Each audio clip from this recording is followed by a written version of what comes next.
सरफरोशी की तमन्ना अब हमारे दिल में है, देखना है जोर कितना बाजुए का दिल में है। हेलो दोस्तों, नमस्कार। कैसे हैं आप लोग? आई होप कि आप बहुत अच्छे होंगे। दोस्तों, आज हम आपको कक्षा 10 का हिंदी पढ़ाएंगे। कक्षा 10 का हिंदी पढ़ाएंगे और यह वीडियो खासकर उन विद्यार्थियों के लिए काफ़ी महत्वपूर्ण और वरदान साबित होने वाला है जो बिहार बोर्ड 2023 की तैयारी कर रहे हैं और मैट्रिक परीक्षा में 100% अच्छे अंक अगर लाना चाहते हैं तो मेरे चैनल को सब्सक्राइब कर लीजिएगा। तो दोस्तों, वीडियो की शुरुआत करते हैं। पहला इसमें कक्षा 10 का है, गोधली देख रहे हैं, किताब देख लीजिए। गोधली है और भाग 2 है, कक्षा 10 के लिए है। और इसका हम गद्य भाग नहीं, पद भाग में पहला चैप्टर पढ़ाने जा रहे हैं। गुरु नानक जी का लिखा हुआ है, गुरु नानक जी का। तो कवि परिचय थोड़ा सा हम दे देते हैं। तो गुरु नानक जी का जन्म जो है 1469 ईस्वी में तलवंडी ग्राम में हुआ था। तलवंडी ग्राम में जो जिला लाहौर में हुआ था। और इनका जन्म स्थान जो है ननकाना साहब कहलाता है। इनका जन्म स्थान क्या है? ननकाना साहब कहलाता है, जो अब कहाँ पर पड़ता है? पाकिस्तान में पड़ता है। और गुरु नानक जी के पिता का नाम कालू चंद खत्री था और माँ का नाम तृप्ता और पत्नी का नाम सुलक्षणी था। और इनके पिताजी इन्हें व्यवसाय में लगाने का काम किए थे। लेकिन एक बड़ी रोचक कहानी है गुरु नानक जी के बारे में। तो गुरु नानक जी को जो है शुरू से ही भक्ति में मन लगता था। व्यवसाय में काम में लगा दिए जब उनके पिताजी, तो इनकी सबसे बड़ी विशेषता थी कि वे बड़े ईमानदार थे। अब 5 रुपया का कोई सामान है और वो लाते थे और कहते थे कि हम 6 रुपया उसे कैसे बेचें, 5 रुपया की वस्तु को हम 6 रुपया 7 रुपया में कैसे बेचें। तो वह जितना में लाते थे उतना में ही बेच देते थे।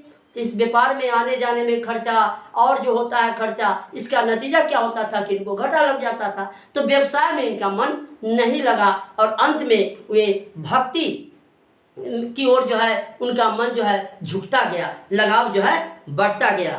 तो ये निर्गुण ब्रह्म की भक्ति का प्रचार किया करते थे, निर्गुण ब्रह्म की भक्ति का प्रचार किया करते थे। तो ये उनका कुछ संक्षिप्त परिचय था। उसके बाद आगे भी आप किताब में देख सकते हैं, पढ़ सकते हैं। और चलिए हम इस पाठ की शुरुआत करते हैं और पूरी ध्यानपूर्वक आप सुनेंगे तो अभी इसका पूरा अर्थ आपको समझ में आ जाएगा। पहला पाठ है कि राम नाम बिनु बिरथे जग जन्मा, राम नाम बिनु बिरथे जग जन्मा। राम नाम के बिना यह जन्म जो है इस जगत में, इस संसार में व्यर्थ माना जाता है। राम के नाम यानी ईश्वर के नाम के बिना, कहा गया है राम से बड़ा राम का नाम होता है। तो राम नाम के बिना इस जगत में, इस संसार में जन्म लेना ही व्यर्थ माना जाता है। आगे इस कविता के माध्यम से गुरु नानक जी क्या कहते हैं सुनिएगा। राम नाम बिनु बिरथे जग जन्मा, बिखु खावे बिखु बोल बिनु, नावे नहीं फलु मति भ्रमना। यानी राम नाम के बिना यह जन्म जो है इस जगत में व्यर्थ माना जाता है। और लोग क्या करते हैं? बिख खाते हैं और बिखे उगलते हैं। ना कहता है लोग सब ये बिख उगलता है, हमेशा एक भी बात सही नहीं बोलता है, बड़ी कड़वी बातें बोलता है, बिखे बोलता है। तो वही है कि राम नाम के बिना जो है लोगों का मति जो है भ्रमित हो जाता है और वह बिख खाता है, विष खाता है और विष ही उगलता है। और गुरु नानक जी जब यह कविता लिखे थे उस समय बड़ा बाह्य आडंबर था, बड़ा दिखावा था। वह कैसे दिखावा है कुछ ध्यान देंगे आप लोग। पुस्तक पाठ व्याकरण बखाने, संध्या कर्म निकाल करे। लोग क्या करते थे कि मोटी मोटी पुस्तक पढ़ते थे, संध्योपासना करते थे और संध्या कर्म निकाल करे। लेकिन गुरु नानक जी का कहना है बिन गुरु शब्द मुकति कहाँ प्राणी, बिन गुरु शब्द मुकति कहाँ प्राणी, राम नाम बिनु अर्जी मरे। गुरु नानक जी का कहना है कि बिना गुरु के शब्द माने ज्ञान से, बिना गुरु के ज्ञान से यह प्राणी जो होता है राम नाम के बिना वह उलझ कर मर जाता है, इस संसार से चला जाता है। तो उस समय धर्म साधना के बाह्य आडंबर था कि मोटी मोटी लोग पुस्तकें पढ़ते थे, व्याकरण पाठ करते थे, संध्योपासना करते थे। लेकिन गुरु नानक जी का कहना था कि बिना गुरु के ज्ञान से किसी भी प्राणी को मुक्ति नहीं मिल सकती है। वह राम नाम के बिना उसका जीवन जो है उलझ कर रह जाता था। आगे क्या कहते हैं धर्म साधना के और क्या क्या दिखावा थे उस समय सुनिएगा। दंड कमंडल शिखा सुत धोती, तीरथ गमनु अति भ्रमनु करे, राम नाम बिनु शांति न आवे, जपि हरि हरि नाम सुपारी परे। दंड कमंडल, हाथ में डंडा, ये और कमंडल ले लेते थे, सीखा सीखा टिक्की, बाल को बड़ा बड़ा बढ़ा लेते थे और गेरुआ वस्त्र धारण कर लेते थे और कहते थे कि हम तीर्थ यात्रा करने जा रहे हैं, हम घूमने जा रहे हैं। लेकिन गुरु नानक जी का कहना था कि राम नाम बिनु शांति ना आवे, बिना ईश्वर के नाम के हमें जीवन में शांति नहीं आ सकती है। और हरि नाम ही इस भव सागर से पार करने का, भगवान का नाम ही, ईश्वर का नाम ही भव सागर से पार करने का सबसे अच्छा मार्ग होता है। आगे कहते हैं धर्म साधना के और भी क्या क्या दिखावा थे, बाह्य नंबर थे। सुनिएगा इसमें क्या लिखा हुआ है। जटा मुकुट तन भस्म लगाई, जटा मुकुट तन भस्म लगाई, बसन छोरी तन नगन भया, जेते जिये दंत जल थल महियल, और जत्र तत्र तू सर्व जिया। माने लोग क्या करते थे, बड़ा बड़ा जटा बढ़ा लेते थे, जट्टा बढ़ा लेते थे, बाल को बढ़ा लेते थे, और मुकुट तन भस्म लगा लेते थे। तन पर क्या है, भभूत लगा लेते थे। भस्म यानी क्या होता है, राख जो है लगा लेते थे। और वसन, वसन माने होता है वस्त्र छोड़, तन नगन भया, और वस्त्र को छोड़कर कम वस्त्र पहनना पसंद करते थे। उस समय साधु संत जो होते थे वो क्या करते थे, कम वस्त्र पहन तो घुमा करते थे। और लेकिन गुरु नानक जी का कहना है कि जितने भी जीव जंतु है, जल में, स्थल पर, पताल में, ये सब रहने वाले सब जीव जो है, जितने भी जीव हैं, वह सबको मुक्ति का एक ही रास्ता है कि वह गुरु का प्रसाद जो खा लिया है। गुरु का प्रसाद का मतलब होता है गुरु का दिया हुआ ज्ञान। गुरु प्रसाद राख ले जन को, जिसको गुरु का प्रसाद मिल जाता है उसे हरि रस मिलता है।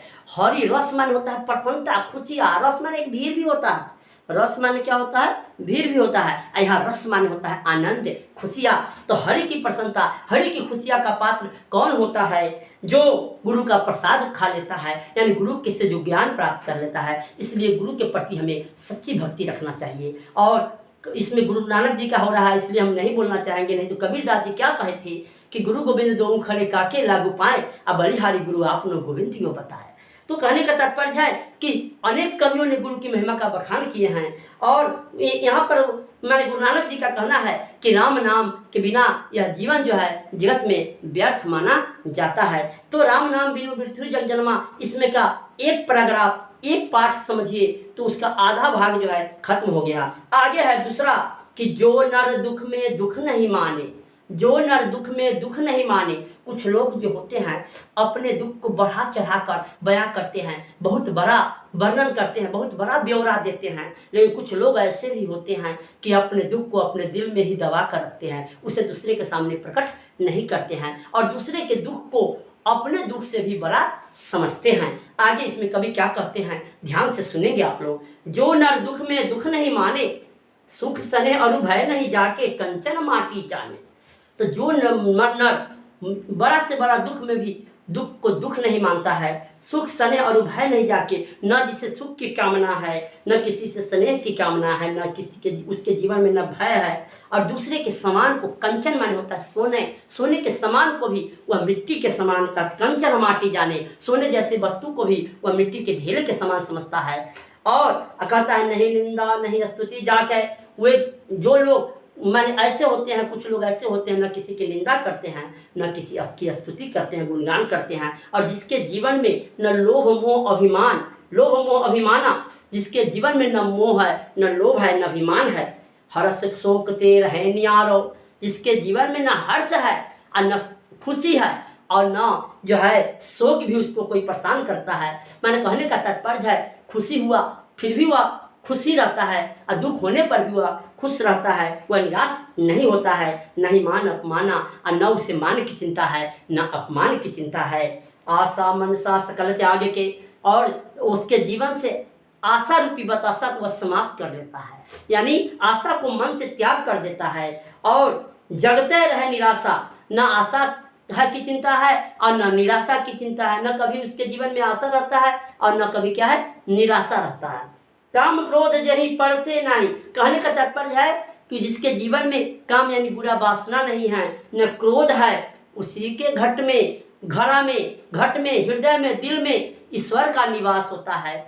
कहा गया है सांच बराबर तप नहीं, झूठ बराबर पाप, जाके हृदय सांच है ताके हृदय आप। सच बराबर तप नहीं, झूठ बराबर पाप, और जिसके हृदय में सच्चाई होती है उसी के हृदय में ईश्वर का वास होता है। उसी प्रकार गुरु नानक जी कहे हैं कि उसी के हृदय में ईश्वर का वास होता है, जिसे न मान की चिंता है, न अपमान की चिंता है, न आशा है, न मन निराशा है, और न शोक है, न हर्ष है, न काम है, न क्रोध है। उसके माने कहने का तात्पर्य जिसके दिल में सच्चाई है, जिसका हृदय पवित्र है, उसी के हृदय में ईश्वर का वास होता है। जिसके हृदय में दूसरों के प्रति सच्ची भक्ति है, श्रद्धा है, लगन है, एक दूसरे से मदद करने की भावना है, उसके हृदय में ईश्वर का वास होता है। आगे कहते हैं कि गुरु कृपा जही नर पै किन्ह तिन्ह या जगत पिछानी, नानक नीलीन भयो गोविंद गोविंद सो ज्यों पानी संग पानी। जिस पर गुरु की कृपा हो जाती है, जिस मनुष्य पर गुरु की कृपा हो जाती है, अर्थात टीचर गुरु को कह सकते हैं, टीचर शिक्षक की कृपा जिस पर हो जाती है, वह मनुष्य जो है इस भव सागर से पार कर जाता है। उसे अच्छे बुरे का ज्ञान हो जाता है, उसे कर्तव्य और अकर्तव्य की जानकारी मिल जाती है, और जिस पर गुरु की कृपा हो जाती है उसे सन्मार्ग पर चलने की शिक्षा मिल जाती है, अच्छे मार्गों पर चलने की शिक्षा मिल जाती है, उसके अंदर सद्बुद्धि आ जाता है, और ये सब गुण जिस मनुष्य के पास आ जाता है वह मनुष्य जो है माने बहुत ही अच्छा हो जाता है, उसके अंदर शिष्टाचार हो जाता है, और वह किसी भी लक्ष्य को वह आसानी से प्राप्त कर सकता है। तो मुझे उम्मीद है कि गुरु नानक जी का जो है यह पाठ था, राम नाम बिनु बिरथे जग जन्मा, और जो नर दुख में दुख नहीं माने, ये आपको अच्छे से समझ में आ गया होगा। और चलिए इसका प्रश्न उत्तर भी थोड़ा सा हम लोग देख लेते हैं, और ध्यान से सुनिएगा। यह पाठ अगर समझे होंगे तो यह प्रश्न उत्तर एकदम चुटकियों में आप हल कर सकते हैं। देखिएगा, कहते हैं कवि कि कवि किसके बिना जगत में जन्म व्यर्थ मानते हैं। पहले ही आपको बताया गया है कि कवि राम नाम के बिना इस जगत में जन्म व्यर्थ मानते हैं। राम नाम के बिना, ईश्वर के नाम के बिना इस जगत में, इस संसार में जन्म जो है व्यर्थ माना जाता है। दूसरा प्रश्न इसका कहता है कि वाणी कब विष के समान हो जाती है। तो राम नाम के बिना वाणी जो है विष के समान हो जाती है, और वह विष खाता है और विष उगलता ही है। इसलिए ईश्वर के नाम जपना बहुत जरूरी है। आगे कहते हैं, तीसरा प्रश्न है कि नाम कीर्तन के आगे किन किन कर्मों की व्यर्थता सिद्ध करते हैं। तो नाम कीर्तन के आगे कवि जो है बाह्य आडंबर को व्यर्थ मानते हैं। जैसे मोटी मोटी पुस्तकें पढ़ना, संध्योपासना करना, व्याकरण पाठ पढ़ना, जटा बढ़ा लेना, तन पर भस्म लगा लेना, हाथ में कमंडल ले लेना, और उसके बाद गोरिवा वस्त्र धारण करके जटा बढ़ा लेना, और कहना कि हम तीर्थ यात्रा करने जा रहे हैं, ये सब व्यर्थ मानते हैं। और किसको व्यर्थ नहीं मानते हैं? तो जिस पर गुरु की कृपा हो जाती है, गुरु का प्रसाद जो प्राप्त कर लेता है उसको सब कुछ मिल जाता है, और जो राम नाम का जो जप करता है उसे हर कुछ मिल जाता है। तो आगे है कि प्रथम पद के आधार पर बता कि कवि ने अपने युग में धर्म साधना के कैसे रूप देखे हैं। तो तीसरा और चौथा वही है। तो धर्म साधना के अनेक रूप देखे हैं। जैसे लोग क्या करते हैं, तन पर भस्म लगा लेते हैं, जटा बढ़ा लेते हैं, गिरुआ वस्त्र धारण कर लेते हैं, हाथ में कमंडल ले लेते हैं, और माने वसन वस्त्र को छोड़कर अर्धनग्न रहना पसंद करते हैं। तो ये सब धर्म साधना के रूप जो है कवि जो है देखे हैं। आगे हैं, हरिरस से कवि का क्या अभिप्राय है। हरिरस का मतलब होता है ईश्वर का दिया हुआ प्रसन्नता, खुशियाँ। तो हरिरस उसी को मिलता है जिस पर गुरु की कृपा हो जाती है, और गुरु की कृपा के बिना उसे हरिरस नहीं मिल सकता है, और उसे भव सागर से पार करने का मौका भी नहीं मिल पाता है। आगे कहते हैं, कवि की दृष्टि में ब्रह्म का निवास कहाँ होता है। तो कवि की दृष्टि में ब्रह्म का निवास वही होता है जिसके हृदय में सच्चाई होती है, जिसके जीवन में आशा, निराशा, हर्ष, शोक और ये सब जो है नहीं रहता है, और काम क्रोध भी उसके जीवन में नहीं रहता है, और दूसरे के धन को मिट्टी के ढेले के समान समझता है। तो ये सब गुण जिसके पास रहता है उसी के हृदय में ये ब्रह्म का निवास होता है, ईश्वर का निवास होता है। और इसका लास्ट प्रश्न इसका है कि गुरु की कृपा से किस युक्ति की पहचान हो सकती है। तो गुरु की कृपा से अच्छे बुरे का ज्ञान हो जाता है, उसे सन्मार्ग पर चलने की शिक्षा मिल जाती है, और कर्तव्य और अकर्तव्य की शिक्षा मिल जाती है, और वह उसके अंदर सद्बुद्धि हो जाता है, और वह बड़े से बड़े लक्ष्य को भी आसानी से कर लेता है और अच्छे मार्ग पर चलता है। कुमार्ग को छोड़कर सुमार्ग पर जो है चलता है। कहा भी गया, अस्तो माँ सदगम्य तमसो माँ ज्योतिर्गम्य। तो हे माँ, मुझे अंधकार से प्रकाश की ओर ले चलो।